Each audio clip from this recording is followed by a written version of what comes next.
हमारी मोअज़्ज़ज़ मेहमान हमारे साथ मौजूद है, इंडियन जर्नलिस्ट हैं निरुपमा सुब्रमण्यम साहिबा। बहुत शुक्रिया, थैंक्स सो मच आपके वक्त के लिए। जी, निरुपमा सुब्रमण्यम, इनका तारुफ करवा दूं कि ये सीनियर वहाँ पे काफ़ी जरीदों में, अखबारात में ये एडिटर के ओहदे पे रही हैं और पाकिस्तान में ये 4-5 साल एज कॉरेस्पॉन्डेंट काम करती रही हैं हिंदू अखबार के लिए।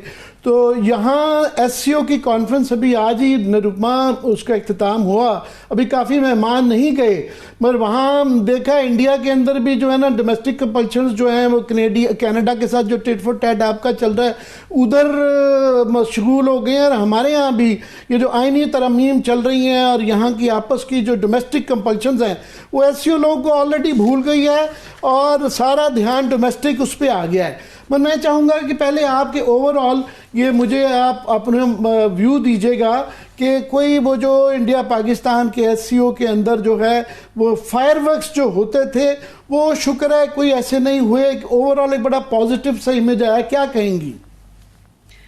आई एग्री विद यू आमिर कि इस बार जो SCO में हमारे जो इंडिया पाकिस्तान के बीच में जो रिलेशंस हैं वो बेहतर भी नहीं हुए और कुछ घटे भी नहीं, मतलब वो इक्वल ही रहे, जैसे थे वैसे ही हैं। और इसके लिए we have to be grateful कि कोई बड़ा इंसिडेंट नहीं हुआ। लास्ट ईयर जहाँ गोवा में यहाँ पे जो मीटिंग हुआ था और आपके जो फॉरेन मिनिस्टर उस टाइम के थे बिलावल भुट्टो आए थे, तो जो एक तरह के विदाउट एनी डायरेक्ट एक्सचेंज जो फायरवर्क्स अलग अलग हुए तो उससे माहौल ख़राब हो गया। एंड आई थिंक वो SCO पूरा ओवरशैडो हो गया उससे। And I think a good message उससे SCO से एक अच्छा मैसेज नहीं गया। आई थिंक दिस टाइम एक शायद डिसीजन था कि इसको क्लीन रखेंगे, और वैसे भी दोनों साइड से था कि बायलैटरल एजेंडा तो है ही नहीं और सिर्फ मल्टीलैटरल या SCO का जो कमिटमेंट है उसे फुलफिल करना है और उसका जो उसकी जो रिस्पॉन्सिबिलिटी है उसके लिए जयशंकर ने पहले ही कह दिया था, हमारे फॉरेन मिनिस्टर ने, कि मैं उसी के लिए जा रहा हूँ, मैं कोई बायलैटरल एजेंडा नहीं है मेरा। जैसे बिलावल भुट्टो ने भी कहा था जब वो यहाँ गोवा आए थे कि मेरा कोई बायलैटरल एजेंडा नहीं है, पर यहाँ पे ऐसा है कि जब भी कोई even multilateral meetings, multilateral events में इंडिया पाकिस्तान शामिल होते हैं तो कुछ ना कुछ बायलैटरल उसमें निकल ही आता है। और इस बार भी कोई नेगेटिव चीज़ नहीं आई, पर एक एक्सपेक्टेशन था, ड्रामा था कि एक मतलब ड्रामा नहीं था पर एक एंटिसिपेशन था कि कुछ होगा। आपने कहा भी कि कोई नेगेटिव चीज़ हुई ना कोई बेहतरी आई, पर मैं समझता हूँ बेहतरी आई एक ये कि 10 साल बाद 9 साल बाद जो है कोई भारत का कोई वजीर खारजा यहाँ पे आया।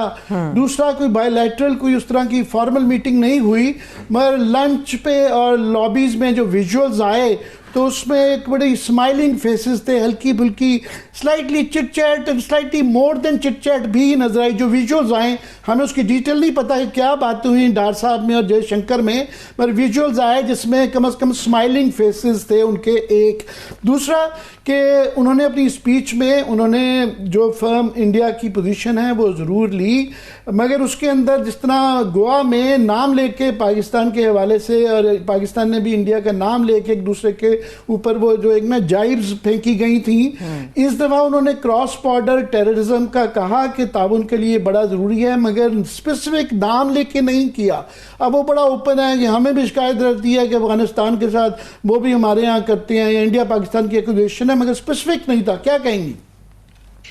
मैं तो ये कहूँगी कि हमारे रिलेशंस इतने फ्रोजन हैं कि जब वो एक पोलाइट कॉन्वर्जेशन होता है, जो कर्टियस एक्सचेंज होता है, उसको भी हम एक एक ऑप्टिमिस्टिक नजरिए से देखने लगते हैं कि हाँ कुछ हो गया, कुछ पॉजिटिव हो गया।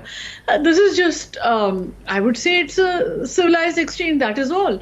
उसमें कोई to tell you frankly Aamir, मुझे नहीं लगता कि कोई बायलैटरल एटमॉस्फेयर में कोई इम्प्रूवमेंट आएगी या कोई बड़ा ब्रेक थ्रू होगा।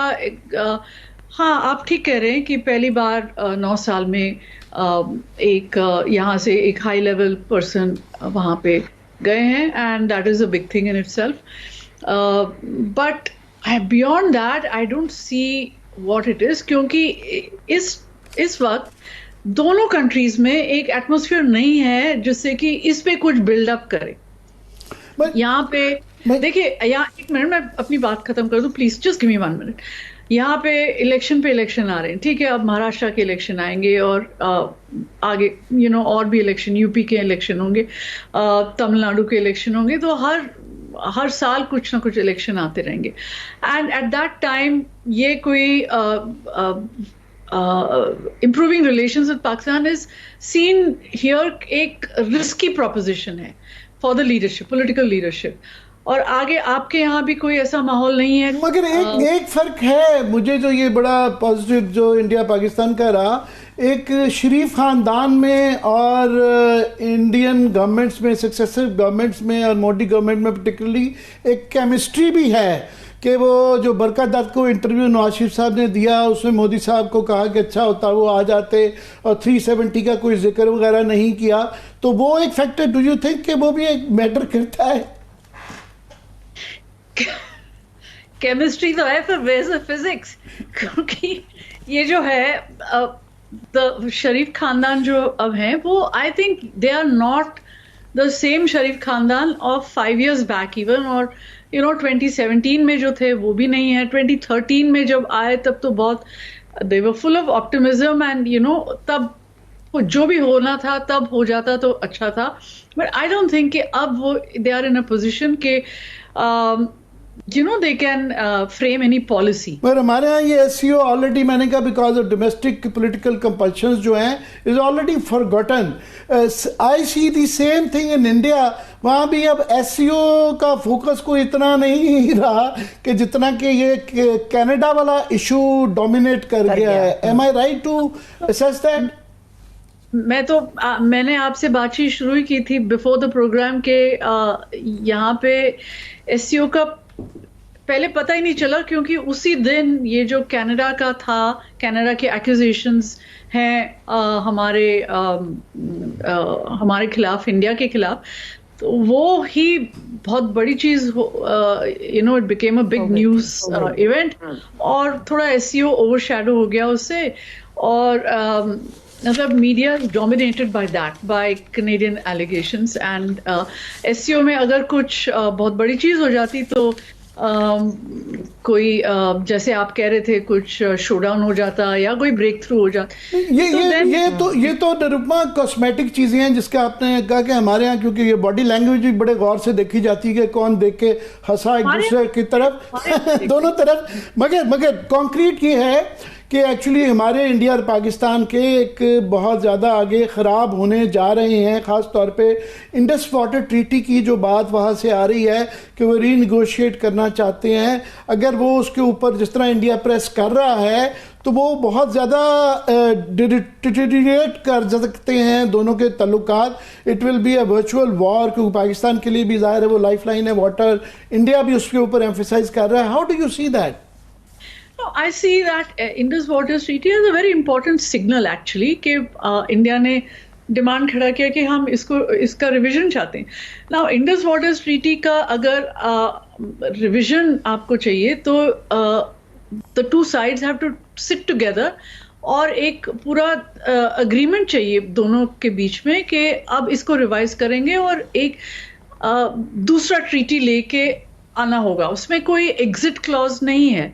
सो the two sides have to sit together. और आपको पता ही है कि 10-15 साल से दोनों साइड साथ बैठ ही नहीं पाए एक भी चीज के लिए। छोटी से छोटी चीजें रह गई हैं, even visas and things like that. तो इसमें ना जब वो कहते हैं कि इंडस वाटर्स ट्रीटी हमें रिवाइज करना है, तो ये एक तरह का सिग्नल है कि there is no that things are not going forward definitely.